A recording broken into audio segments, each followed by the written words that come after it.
सीमा पर संसद में भारत चीन प्रसंग को नहीं ताती देखा मिली। संसद में विरोधी यह प्रसंग उठाई सरकार को घेरी आर भितर चीन सीमा बद कथा उठाई कांग्रेस को टार्गेट कर बर्षिंट केंद्र गृहमंत्री अमित शाह। देश में मोदी सरकार थिबा जाए इंचे भी जमी कहीं अख्तियार करें ना बोली शाह कहते। राजीव गांधी फाउंडेशन चीन ठारू पैसा नहीं कही कड़ा जवाब देते गृहमंत्री। से भली प्रतिरक्षा मंत्री राजनाथ सिंह लोकसभा विबृति रखी कहते जे कौनसी जवान मृत्यु होई नाही, कौनसी जवान मध्य गुरुतर आहत होई नाहंती। सीमा उल्लंघन करी चीन तार औद्धत्यर परिचय देखाइछि। भारतीय जवान को वीरत्व को प्रशंसा करिसेंती प्रतिरक्षा मंत्री।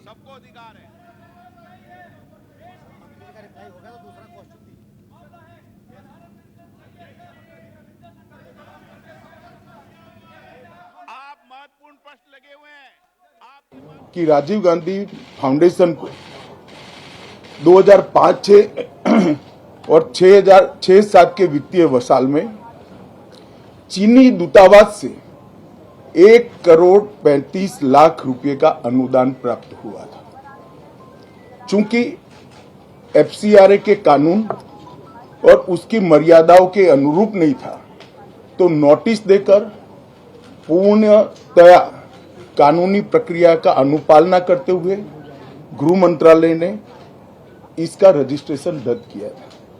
फाउंडेशन ने अपना रजिस्ट्रेशन सामाजिक कार्यों के लिए करवाया है और ये जो राशि चीनी दूतावास से मिली, इसका उपयोग भारत चीन संबंधों के विकास पर शोध करने के लिए ये पैसा दिया गया। अब मैं कांग्रेस पार्टी को पूछना चाहता हूं कि इन्होंने शोध तो जरूर किया होगा, क्या उनकी शोध में 1962 में जो हजारों हेक्टेयर भूमि भारत की चीन ने हड़प ली वो शामिल था क्या? और शोध इस पर किया तो रिपोर्ट क्या आई है? नेहरू जी के प्रेम के कारण सुरक्षा परिषद में भारत की स्थायी सदस्यता बलि चढ़ गई। इस विषय को उन्होंने शोध का विषय बनाया था क्या? और अगर बनाया था तो इसका नतीजा क्या हुआ? जिस वक्त गलवान के अंदर हमारे सेना के वीर जवान चीनियों से भिड़ रहे थे, उस वक्त चीनी दूतावास के अधिकारियों को कौन रात्रि भोज दे रहा था? वो उनकी शोध का विषय था क्या? अगर था तो उसका नतीजा क्या हुआ? जब उनकी सरकार थी तो 2006 में भारत में चीन के दूतावास ने पूरे अरुणाचल और पूरे नेफा पर दावा कर दिया। वो उनकी शोध का विषय था क्या? अगर शोध हुई तो उसका नतीजा क्या हुआ? 25 मई 2007 को चीन ने कांग्रेस के ही मुख्यमंत्री दोरजी खंडू को वीजा देने से इनकार कर दिया, क्योंकि ये तो हमारा ही हिस्सा है अरुणाचल। ये भी शोध किया गया क्या? 13 अक्टूबर 2009 को मनमोहन सिंह की अरुणाचल यात्रा पर चीन ने आपत्ति जताई, वो आपने जांच किया है क्या?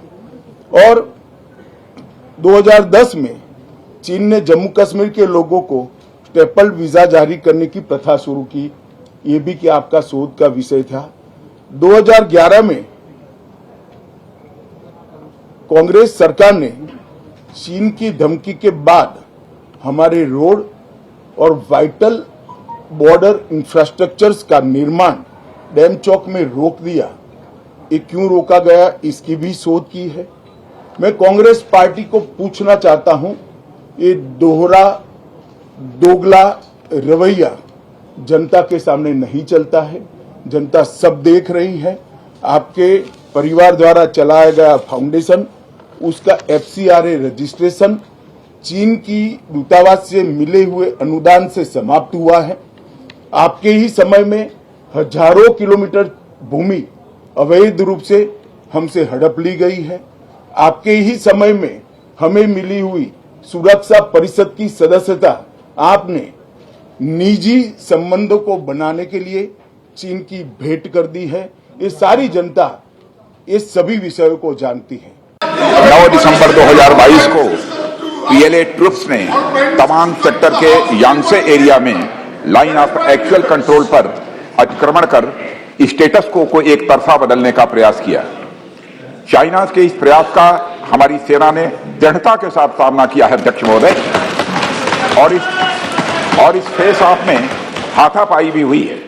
भारतीय सेना ने बहादुरी से पीएलए को हमारी टेरिटरी में अतिक्रमण करने से रोका और उन्हें उनकी पोस्ट पर वापस जाने के लिए मजबूर कर दिया अध्यक्ष महोदय। इस झड़प में दोनों ओर के कुछ सैनिकों को चोटें भी आई हैं और मैं इस सदन को अवगत कराना चाहता हूं कि हमारे किसी भी सैनिक की न तो मृत्यु हुई है और न ही कोई गंभीर रूप से घायल हुआ है। इंडियन मिलिट्री कमांडर्स के टाइमली इंटरवेंशन के कारण पीएलए सोल्जर्स अपनी लोकेशंस पर वापस चले गए अध्यक्ष महोदय, और इस घटना के पश्चात एरिया के लोकल कमांडर ने 11 दिसंबर 2022 को अपने चाइनीज काउंटर पार्ट के साथ स्थापित व्यवस्था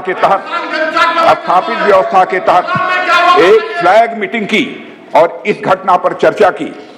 चीनी पक्ष को इस तरह के एक्शन के लिए मना किया गया और सीमा पर शांति बनाए रखने के लिए कहा गया। इस मुद्दे को चीनी पक्ष के साथ कूटनीतिक स्तर पर भी उठाया गया है।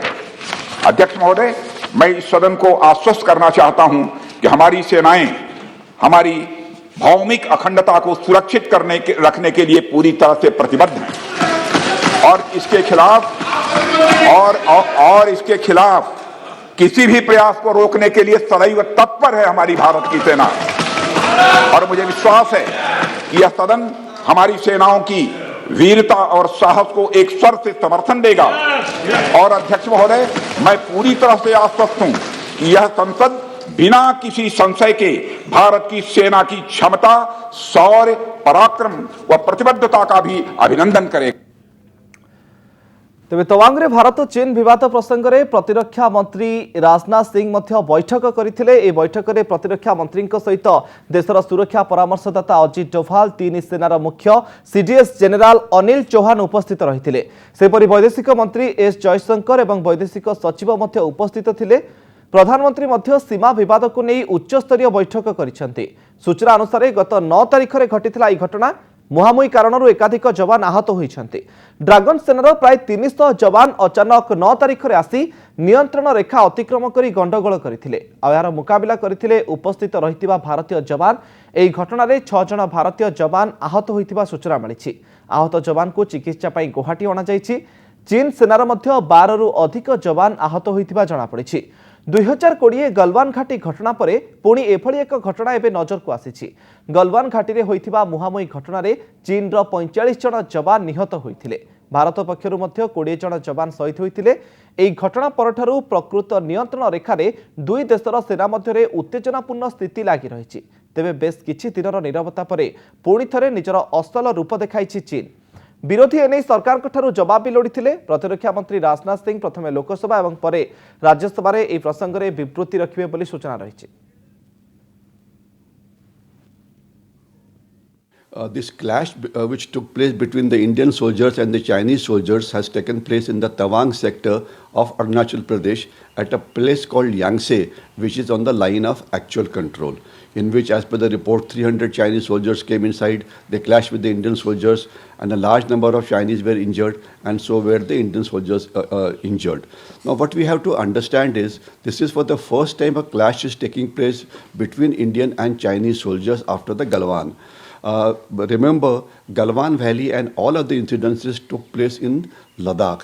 As far as Indo-China border is concerned, it can be divided into two parts. First is border which touches the Ladakh Union Territory. Thereafter we have the state of Uttarakhand where the Chinese border is there. Then we have the state of Sikkim where the Chinese border is there. And then we have a state of Arunachal Pradesh where the border is there.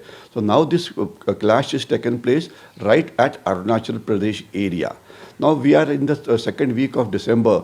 This is not a time for carrying out any worthwhile campaigning activity or a warlike activity because a very heavy snowfall has started in this area. So no military important activity can take place. It is just that Chinese are trying to activate a point to ensure that the problem that they are facing at home, the attention of the people of China is taken away from there.